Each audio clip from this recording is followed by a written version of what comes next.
This left the local bullies with no alternative but to try and seek out some softer targets. Targets that wouldn't play an acoustic set of Wipeout on their faces. Wipeout. Hello friends and welcome back to ReddX, your source for the freshest daily cringe content anywhere on the internet. Promise, swearsies, it's just a fact and it's totally science. Go ahead and look it up. Please. Today we're jumping into I think it's ProRevenge. It might be a little bit Chadtopia-ish, but I'm looking forward to whatever it is. You know, that use the Irish Pirate 18 while he's coming on through, continuing his tales of Papa Pirate. The last one had all sorts of shenanigans with like yellow jackets inside an outhouse, stinging the hell out of some drunk redneck brothers who kept picking on a bunch of little kids. If you haven't seen that, the link is in the description. We are live streaming this on Twitch. If you haven't visited me over there quite yet, I would much appreciate that. But I guess we'll just have to see what it do today. I don't really know what it's gonna be, but I'm sure it's gonna be delicious. So let's go ahead, we'll get those plugs and disclaimers out of the way, and then we will dive right into some of this r/ProRevenge /r/Chadtopia cringe.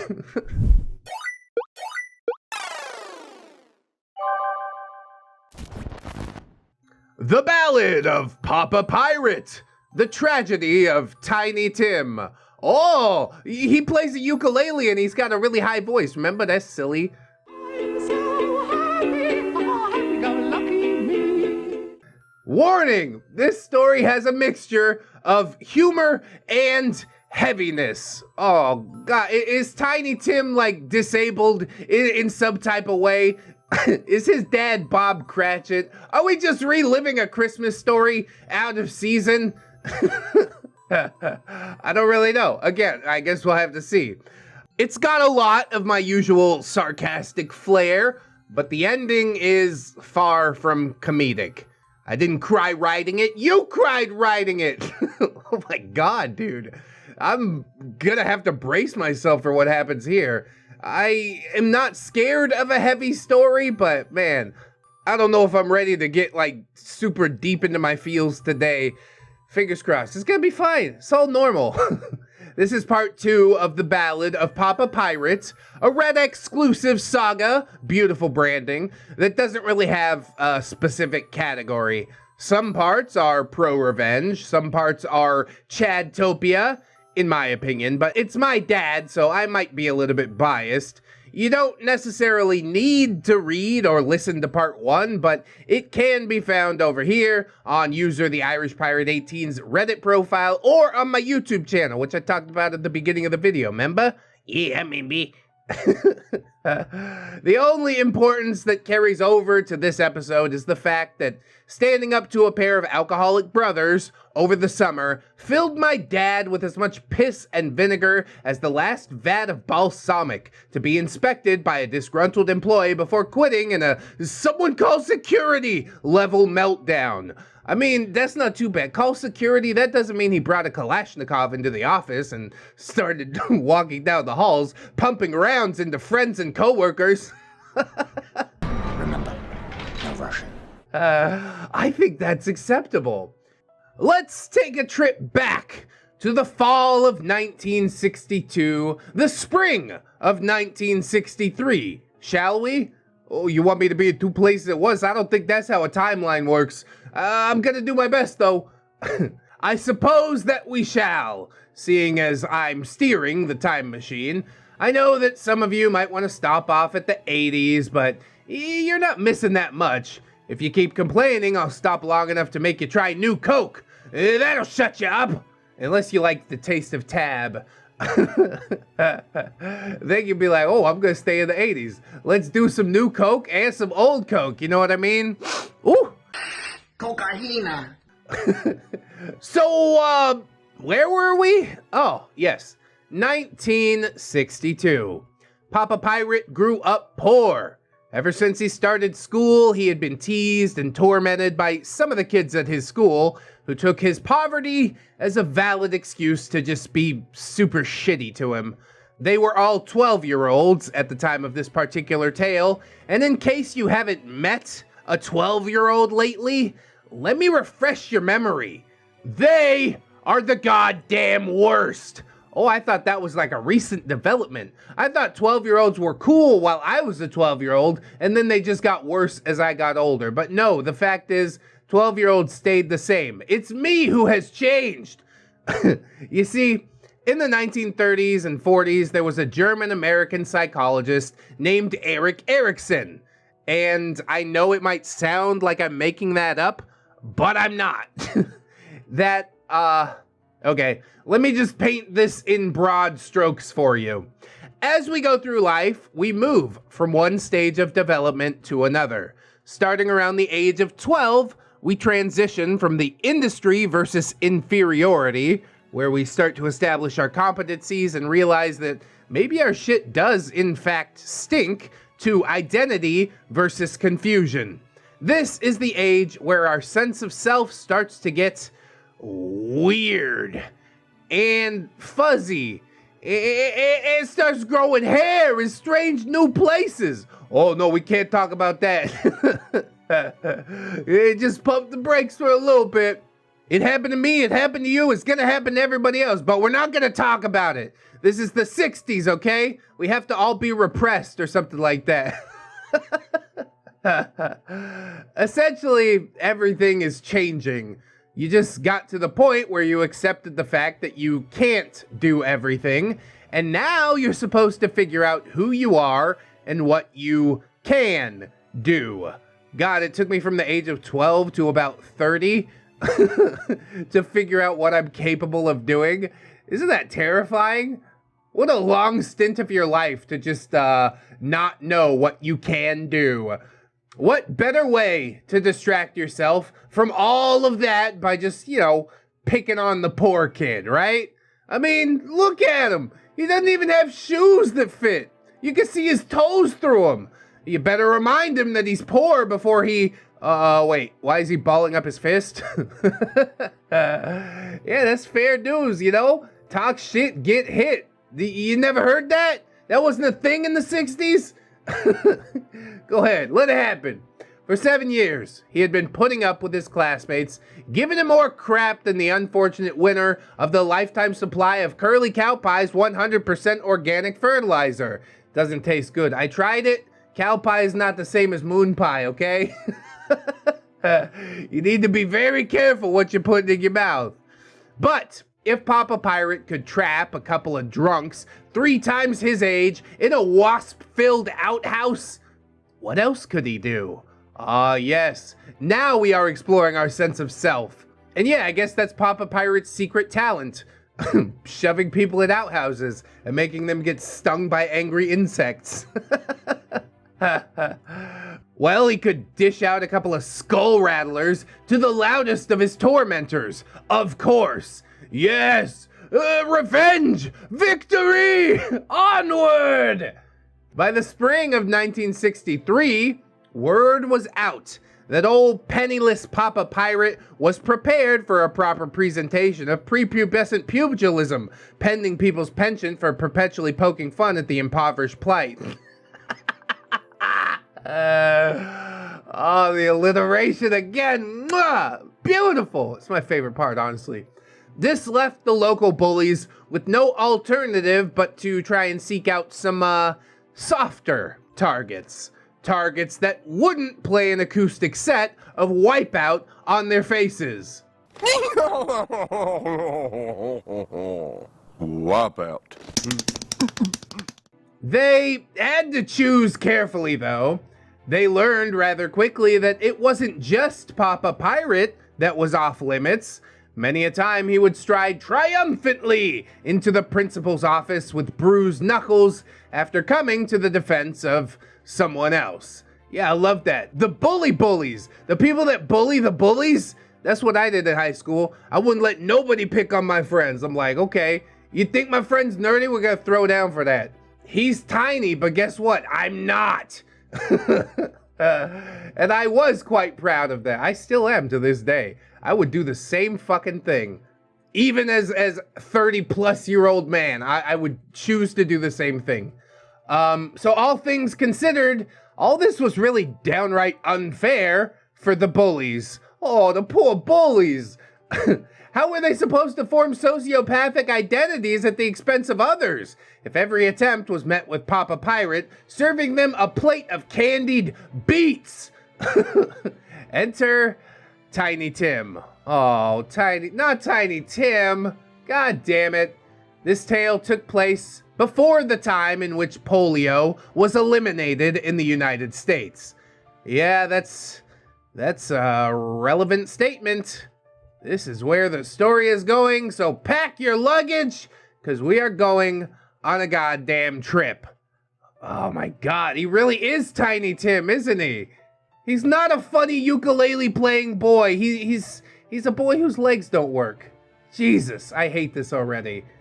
Let's just pause the episode real quick to give a big shout out to Jonas Salk, okay? Thank you for the polio vaccine. God bless. Tim, as you might have pieced together, did indeed have polio.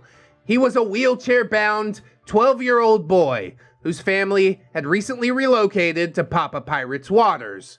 Waters in which the sharks had not been allowed to feed for months. And he was not well received. Oh my god, dude. The wheelchair kid? You really gonna do that? Come on. Didn't we learn better from the BK Kids Club? Y'all remember Wheels from the BK Kids Club? That's how you know we're inclusive. This is why I say, like, yeah, teenagers today might sort of be dicks, but it's nothing compared to how, like, quick they were to ostracize people in every fucking decade before this one. You know what I mean? So, Papa Pirate himself had been out sick when Tim joined the class. Or maybe he'd been on in-home suspension. He didn't really remember when I asked him. But yeah, that's pretty unfortunate for Tim, I will say. Either way, he hadn't been at school to offer a passable welcome wagon to this newcomer. Some of his friends had tried to befriend him, but without Papa Pirate there, they were... would bitch made be too harsh an adjective to describe kids? I don't think it's harsh. I think it's rather accurate. Most kids are cowards. That's how they survive to adulthood, okay? Whatever terminology you find appropriate, the fact is that they weren't accustomed to fighting their own fights. Yeah, I guess that's the downside of having a bodyguard with you all the time. That's why they had a friend with 7 years of pent-up aggression and a discerning eye for deserving outlets. Well, maybe today can be the day that they learn how to fight, right? Or how to lose a fight, I guess. But the more fights you lose, the better you'll get at losing fights. I don't know. I don't have any good advice for these kids. All I know is I hate what I know is coming to Tiny Tim. And I hope that Papa Pirate comes around soon and rocks their shit absolutely. But today, the one day that is a free pass, yeah, it's not gonna be a good day for Tiny Tim. So these friends of Papa Pirates tried to also befriend Tim, but when the bullies came by to test the pirate-free waters, they swam away to safer shoals and watched from a distance. Oh my god, dude, come on. They're bullies. You punch them once, they're gonna leave.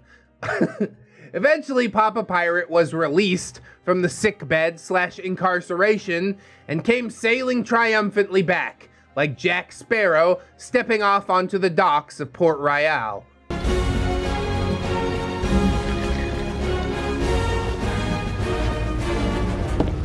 He saw Tim when he got to class, but didn't get much of a chance to talk to him before the pesky "sit down and open your books" thing happened.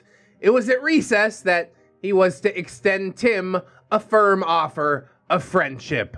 Well, thank God for that, at least. I guess the first day didn't go too bad, since he came back on the second day when Papa Pirate was there, right? Am I tracking with all this? There was a wee bit of an obstacle in his way, though. Of all the school's well-intentioned reprobates, there was one trio that stood apart from the rest in terms of pure assholery. Seeing as Hogan's Heroes was one of Papa's favorite shows, we shall call them Clink, Schultz, and Gruber. Clink, of course, was the ringleader of the hooligans, with a pudgy Schultz and a weaselly Gruber playing the part of his dutiful sycophants. God, Hogan's Heroes is a throwback. I don't know nothing about that. Can we cut in some Hogan's Heroes, Elijah?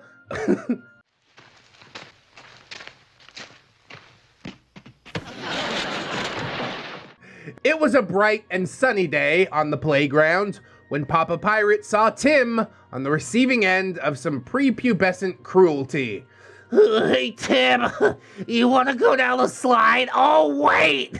I guess you can't make it up the ladder.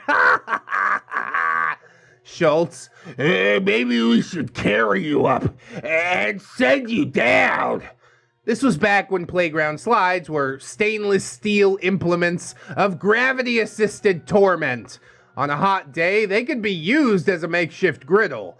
Were they to send Tim down, there would be no guarantee that they would scrape him off before he would end up completely seared. Were he a steak, they would leave him there long enough to go from well done to fucking congratulations. Oh, goddamn, dude. I don't think the plastic slides are all that much better, but at least they are slightly safer. At least they won't cut your fucking face open if you accidentally bang your head while you're sliding down. Like, having lived through today's current events and whatnot, it's so shocking to me to see a polio kid getting made fun of. I think we are far more accepting these days, and thank God for that, honestly. The boys encircled Tim on all sides and laughed as Clink and Schultz tried to lift him from his chair. Papa Pirate walked up to them and interjected himself as the voice of reason. Papa Pirate, can you not see what harm your words do, my brothers? Have you no pity for one less fortunate? Search your hearts for some compassion and relent. Relent, I say. Leave this boy alone and seek a kinder path in life. And by that, I mean, well, he really just threw a haymaker at an unsuspecting Gruber who, not unlike the devil on a business trip down to Georgia, went down. Was it a cheap shot? Yeah. Did he deserve it? Also, yeah. Like I said, now they're all gonna cut and run. All you really gotta do is throw one good punch. Are we allowed to put kids against the wall? I'm just asking for a friend. That's not something that I'd actually do. Not unless it's approved. Clink and Schultz abandoned Tim, recovered from their shock, and opted for a little 2-on-1. Granted, their buddy had just volunteered for an unscheduled gravity test, so honorable roughhousing wasn't exactly in vogue. Well, Papa Pirate bowed up at Clink first, but pulled a first-rate fake-out, pivoted into an oncoming Schultz. He saw Nutsing, he heard Nutsing, he knew Nutsing. Oh, it's Colonel Clink, I get it. I see Nutsing. Not about the pain he was about to receive, leastwise. Schultz was a big boy, and tall though he may be, Papa Pirate wasn't packing the kind of bicep-based firepower that one would need to land a meaningful body shot. Instead, he reset the large lad's puberty timer by dropping a field goal between his legs. You gotta do what you gotta do. In a vicious street fight, sometimes you gotta break a bottle, sometimes you gotta cut somebody's face. It's fine. A little kick in the nuts, honestly, you're probably doing the gene pool a favor. It was good. Papa Pirate's first rule of fisticuffs. If the fight's not fair, don't fight fair. Schultz got sleepy and had to lie down for a bit next to Gruber, who was either well and truly knocked out of the fight, or he was playing possum so as to avoid catching the advanced screening of Haymaker 2, the re-Haymakerining. This time it's personal. Papa Pirate had quickly and mercilessly leveled the playing field. Clink backing away from his fallen comrades with hands raised in a show of surrender. We were just having a little fun. We didn't mean any of it. We were just joking. Papa Pirate. He's not laughing, but you were. Clink. You're right. I'm sorry. Papa Pirate. Not yet, you aren't. Oh my God. I love Papa Pirate, man. Just seeing some kids get their ass kicked, that's beautiful, honestly. That's ambrosia. It's so good when it hits your lips. This was all happening well before school systems gave a single shit about bullying. Pah, as if they've made any improvement since then. Yeah, true, but the kids make improvements since then, so I guess that's something, I guess. As long as it was just words, no one old enough to vote really gave a shit, but once hands were thrown, it became a different situation. Papa Pirate says that the school didn't discriminate between instigator and defender. If someone threw hands and you threw back, you're both sharing the sentence. Clink knew this, and he used it. Clink. If I don't fight back, then you're the only one getting in trouble. Papa Pirate. Okay. Papa Pirate raised his fists and approached. Clink. Teacher! He called out for help, praying that the teacher would swoop in like a guardian angel, carrying him away to safety. His prayers were heard, but the timing of the intervention was off. The teacher ended up being more akin to a Valkyrie, carrying him to Valhalla. Dude picking on polio kids going to Valhalla? No, that ain't gonna happen. Odin wouldn't allow it. Maybe a Valkyrie carrying him over to like the pit of hell. And that's hell with one L. I think that's the mythology. I'm not completely sure. Clink, not unlike a tooth fairy after a mid-July hockey tournament, ended up with a collection of summer teeth. Some over here, some are over there. I like how that's becoming a recurring theme. Beautiful. The teacher arrived just in time to watch Clink develop a personal connection with the holiday classic of, all I want for Christmas is my two front teeth. Papa Pirate still has scars on his knuckle from where he caught an open-mouthed Clink square in the bicuspids. God damn, that sucks. Are those the kitty teeth? Are you gonna have to have like some heavy dental surgery? I guess it doesn't matter. You reap what you sow. It is what it is. Papa Pirate got another punch on his loyal customer card at the principal's office. The silver lining, the next fist that he threw would be free. Hey, why not just throw it at the principal? Collect right now. He went back to the classroom to collect his things, which, based on how poor he says he was, I imagine to be not but a bandana tied to the end of a stick. Irish Pirate out here talking about his dad's hobo bindle. Not even Ramtide has a hobo bindle, but I guess it was different in the 60s, wasn't it? All you got in there is a can of baked beans and a knife in your boot to open it. Tim waved him down before Papa Pirate could make his exit. Tiny Tim. I wanted to say thank you. Why did you do that? Papa Pirate. They were being jerks to you. I didn't like that. Tiny Tim. But you don't even know me. Papa Pirate, extending his hand. I'm Papa Pirate. Tiny Tim. I'm Tim. Papa Pirate. Well, now I know you, Tim. If anyone messes with you before I come back, let me know. I don't think they will, though. People don't usually mess with my friends. Tiny Tim. We're friends. Papa Pirate. Yeah. That okay with you? Tiny Tim getting a little emotional. Yeah, I've never really had one before. Papa Pirate. Well, now you do. And I'll be seeing him again in about a week. He was suspended, you see. He started the fight, so as far as the school was concerned, Clink, Schultz, and Gruber were all just given slaps on the wrist. They were told to play nice and not be mean to people. Yeah, truly sage advice that they were sure to listen to. Turns out they did listen, at least where Tim was concerned. Well, for that part, I am grateful. Tim doesn't deserve it any worse than he's already got it, okay? His situation already fucked up enough, all right? Miss me with all of that.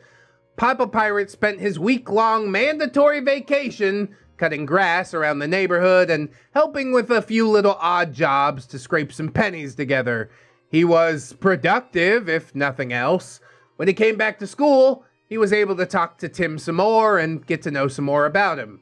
His family had come to the area because 2 of the nearby universities had exceptional medical programs and facilities. Tim's health was a concern, of course, and they were seeking out the best possible treatment. God damn, dude. I'm happy for the first part of the story, because it all seems to have turned out well, but you know this kid's gonna end up in a fucking iron lung, if not dead. And I'm just like, watching the train roll down the tracks and knowing that there's nothing that I can do to stop it, and already it's starting to tear me up a little bit inside. As for school, Papa Pirate quickly figured out that Tim didn't like recess. It wasn't even because of the bullies. It was because, yeah, he had nothing to do, really. He had asked the teacher if he could just stay in the classroom and read. Her response to this reasonable request was, "Teacher, I can't just leave a cripple in the building by himself." So smooth, so understanding, right?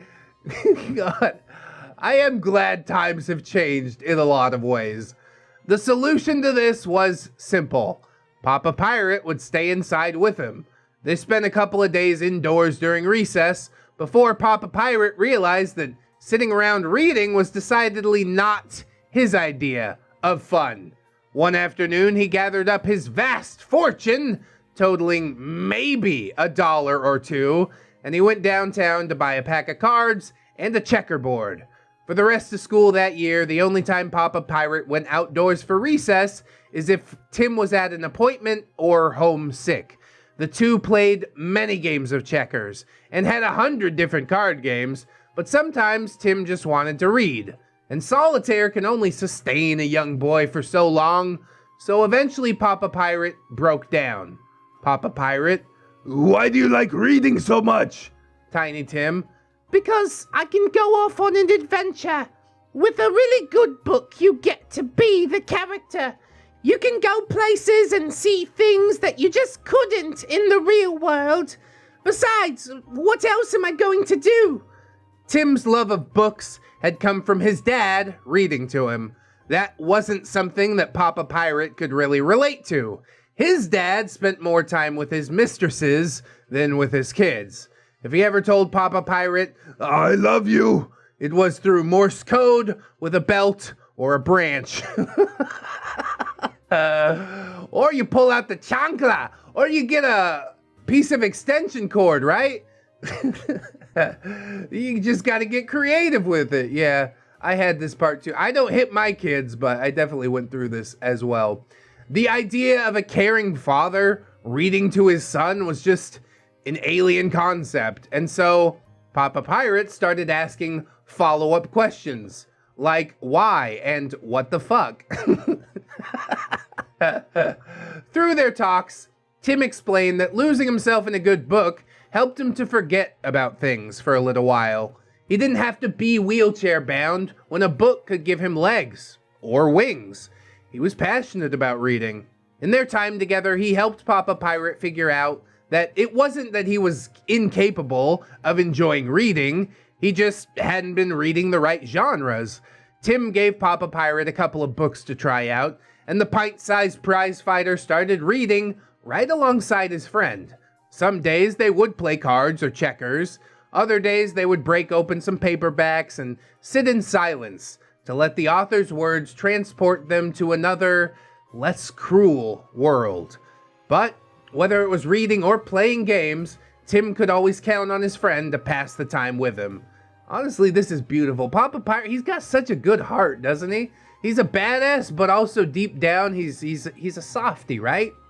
And yeah, those two would probably still be friends to this day if, well, there's a reason that I subtitled this story, The Tragedy of Tiny Tim. By 1964, Papa Pirate was once again spending his recesses outdoors. You see, there was no reason to stay inside anymore. Turns out, polio can paralyze more than a person's legs, and sometimes it goes for the lungs. God damn, dude. I called this one. I saw it. Like I said, I seen it coming from so far away. And I fucking hate a 12-year-old boy, not even a teenager, and he has to live with an iron lung. That's so fucked, man. Again, big ups to Jonas Salk. I'm so glad we don't have to worry about this anymore. Tim wasn't part of Papa Pirate's life for very long, all things considered, but he left an indelible mark. Papa Pirate says that he never really gave up or got depressed, as far as he saw. Once he had found a friend, he met every day with a smile. More than that, he had done something that 7 years of teachers couldn't. He got Papa Pirate to fall in love with books.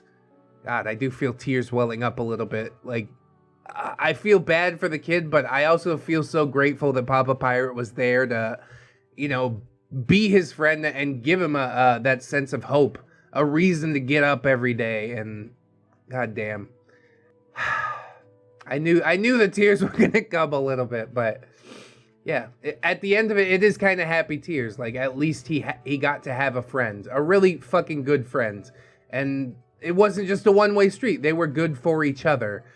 So yeah, I'm grateful that it happened. Sad that it had to go the way that it did, but grateful that it happened. When Papa Pirate was 44, he found himself in a bit of a conundrum. His son was being bullied regularly.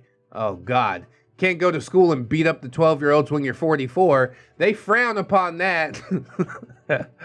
He wanted to tell young Irish pirate to take the long trip to the principal's office.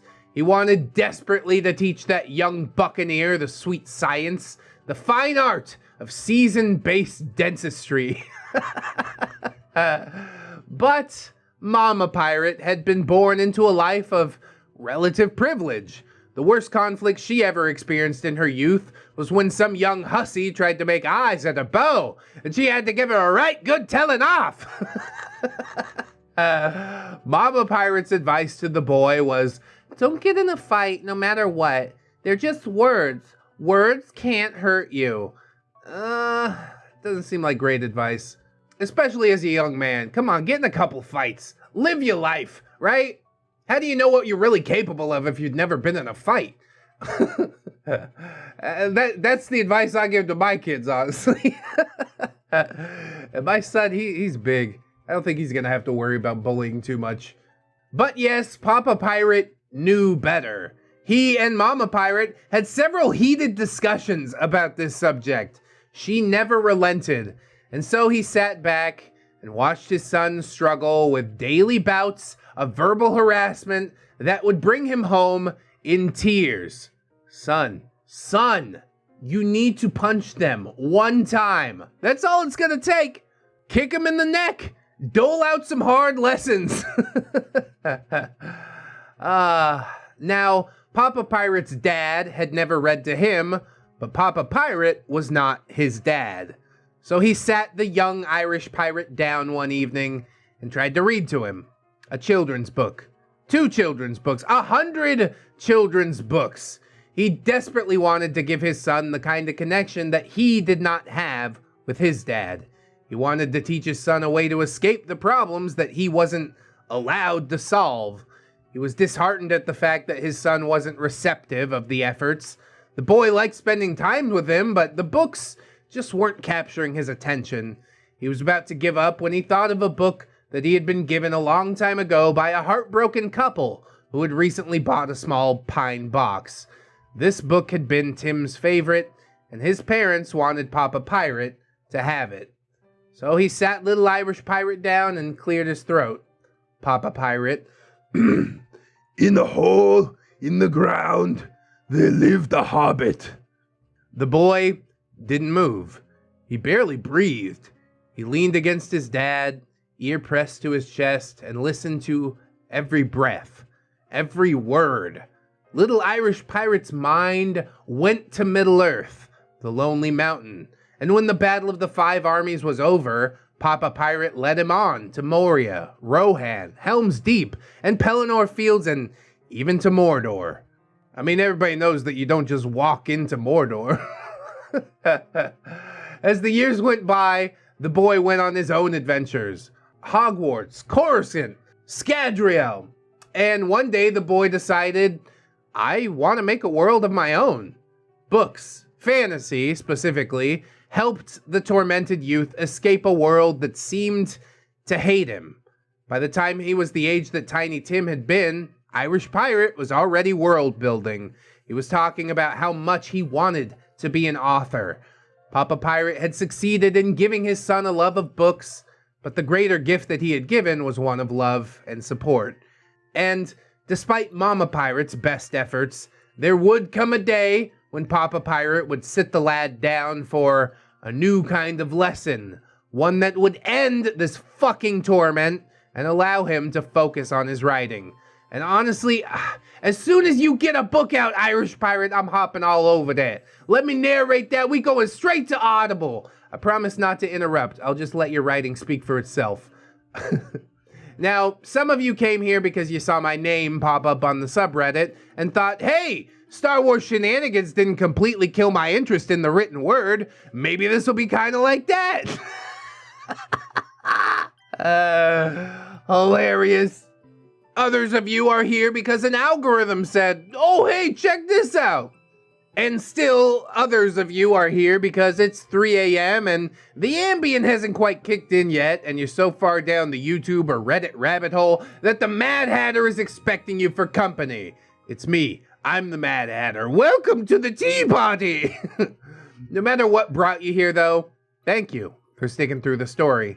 I don't really know if this is cringe. I don't even know if it's a story of revenge. It's just life. Heavy, yes, but life. And personally, I think that's okay. I don't think every tale needs to have an appropriate subreddit. Some tales are just worth telling without labels. I'm just hoping that you thought that this was one of the ones that was worth listening to or reading. I promise the next Papa Pirate will have less of the boo-hoo and more of the har-har. There once was a boy that got mad, protecting the wounded and sad. He read and he played with the friend he had made and passed the gifts on to his lad. Oh, just a little limerick at the end. That is beautiful. And I really like the way that you went out with it, Irish Pirate. You're right. You know, some stories just need to be told, and fitting it into a subreddit does a disservice to the story. This was beautiful. I don't think I broke up as much as I did with like some of the more extended, drawn out type of stuff. But yeah, my heart does break for Tiny Tim. And even if I did see it coming, I knew that it was not going to be an easy thing to get through. And it definitely did hurt. But at the end of it all, there is a light at the end of the tunnel. Irish Pirate learned, he got to share something special with his dad. It's really a beautiful fucking story. And although I still don't know quite which subreddit to place it in, I'm so happy that you shared it with us. It's no wonder that you were hopping on me in the Discord DMs like, hey, are you gonna read it? Yeah, I am. And I'm happy that today was the day, and I'm happy that so many people in the Twitch chat were able to join me for it. So yes, definitely thank you very much for listening. If you have listened thus far, I hope you like, comment, and or subscribe. Share the video around if you should like. That's pretty big brain play. We also got links down in the description, plugs, playlist, podcast, Spotify, iTunes. You know what it is. We also got my social medias, Twitter, Discord, Facebook, Twitch, where I live stream this whole thing. Like I said, we've also got my Patreon, my YouTube channel members, all sorts of ways to donate. There's also a PayPal link down there. And I'd like to thank these people that are donating every single day so Jerry much, like I do every video. So thank you too. Darth Luscious, Harley Owen, Robert L. Waits, Camille Sarah, Chase the Blue Kraken, Roxanne Wolf, Sip, Jerry, Conrad, Ingy, Captain Clown, Jerry, Aaron, Jerry, Esteban, for all Lang Sai, or Gary Steve, Bean Tom with a bag of marbles from downtown, Jerry, Bet for Forgiveness, Silent Revolver, PCB, Fluxer, a soldier of industry, the original Jerry, Jerry, Destiny Piper, Jerry Kitsune, a very tired Jerry, I identify with that, Destiny Jargonia, Jerry, Assassin Punk, Jerry, Bang Bang, Aurora Wildheart, Baby Jerry, Bearded Jerry, Benji and the Jets, Bitch Gremlin, Blittlin, Jerry, Brown's Kraken, Catholic Jerry, Commander J Tank, Dennis Dayton, Dr. Lars, Aaron Era, Ace Bars, Frozen Number Studios, Fire Drake, Get 2 at the Doodles, Shameless Blood, Commissions Open, Adrian BR, I'm Slim Jerry, I'm the real Jerry, all you want the Slim Jerry, just imitating, Inquisitor Jerry, Irish Pirate Jerry, caught the stowaway Jerry, and now to see if he chooses the plank or the press gang. All Jerrys will join the Jerry gang. Iron Hollow, Irradiated Jam, J.M. Coon, Jerry Blacktail, Jerry Down, Mother Trucker, Hong Kong, John Hero, John Jerry, Jingleheimer Schmitz, Crewhee, Cuddly Dragon, Legit Maker, Miss Monday, Lord Jerryo, Luca was a clever Patreon name. Yeah, it was. Like and subscribe, Milady Nix, the last Jerry Bender. I have anxiety. Malama Man, Marble, just Marble, Melgar the Destroyer, Metal Fector, Needless King, Paragon Soul, Fate of the Pines, Princess Jerry Kinsey, Jerry Beth, Queen's Quaaludes, Quagmires, Rampant Lacrimate, Rose Jerry Miller, Sarita the Lolita, Sassy Octopus, Scarlet Kevin, Sergeant Gay Cop, Bringer of the Law, Silo Whip, Stephanie Gunder, Synaptic Poopstick, Brilliant Tomato, Tapio, Blue Tato Fair, the Gypsy Barber, the Italian Greyhound Dino, the Little Sue, the White Fusky, trying to find another bomb to get back to the real world. You probably don't want to blow into that balloon, not. It's a stinky balloon. Victory Prime, Vanguard Angel, Viking Jerry, Wiki Tax, Stefan the Gargoyle or Clay, Conan Mooney, Kira, not another Jerry, but he is no. Redwood, Nog Viper, Saint Blessing, Venom Jerry, Wasabi Jerry, Jace Christensen, One Leg Jerry, the Neckbeard Hunter, a normal Jerry, holds up a giant bag of popcorn, brought my own snacks, and I'll share. Give me some of that. Emerald T-Tank, Emerald Alder, Atomic Jerry, Zilla Breaker of the Tar Army, Bartender Kirlia, a Blueberry and Apple Pie, Broken Spine Horseradish, California Jerry Girl, Chevron 7 Lock, Chicago Pan, the Cody Lightyear, Buzz's less interesting cousin in accounting, Corey does art sometimes, Cryptides, the Fod Jerry, Dapper Tuna, Dopamine Dane, Jerry is Dwarfy Dude, Ghost of Alpha, Heek Not, inside you are two wolves, one is cringe, the other is cringe, you are cringe. Jerry's roaming the streets of Finland, hunting down the Riddle headband, Jeffrey, Gerald of Rivia, Jerry and Tom versus Happy New Year, We'll be Apocalypse, Jerry Springer, the results are in, you are not the Neckbeard, Jerry the Sussy Baka, Jerry's mom's got it going on, Jerry Alder Rivera, Jerry Rockstars, Keaton Tails, Kid Marvelous, Lucia Lovecraft, Machia CD, maybe next time, Milk Fed Gimp, Miss Tetris, Not Invisible Angel, Raptor Art, Cheese My Jerry Pie, Sky Barrow, Ravenswood, Snary, that's Snob Jerry, Snowbeard, what is best in life? To crush these tendies, to cheat at tabletop, to hear the elations of your waifus. Oh no! It's gone terribly wrong. Spoonie the Rogue, Spoopy Scammy, Jerry Ton, Techno Dubs, the original Jerry, he's not. There are two wolves inside me. Spit roasted Jerry. Oh god! To infinite Jerry and beyond! Unkale, throws 2 liter Mountain Dew, grow my neckbeard, grow! It's Jerry time, holds ReddX Morpher. Hygiene, it's Jerry time, holds ReddX Morpher. Humility! And thank you to my $1 patrons as well. Channel members, yes! We got Train Boy, Liquorless Loser, Organic Steve, Milano Man, Skylar May Amara, the Gypsy Barber, Fire Drake, Samantha, Death's Flagship, Bearded Snake, and buy 2 get 1 hand. Bless up, Jerry's, not Jerry's alikes, and Jonas Salk, of course. God damn, dude. If you can afford to support, that's absolutely huge. If you can't afford it, don't sweat it too hard, friends. I just appreciate you coming on through, hanging out with me, and I hope that you'll come on back and hang out with me again tomorrow. In order to do so, you need to keep yourself safe out there, wash your hands, but also take some time out. Do something that you personally enjoyed today, maybe like watching some more ReddX video, or reading some books to your kiddos. That's good. That's heartfelt. Always remember, friends, that you are loved, you are worthy, and you definitely deserve it. I shall see you in the next one, and until then, friends, bye-bye.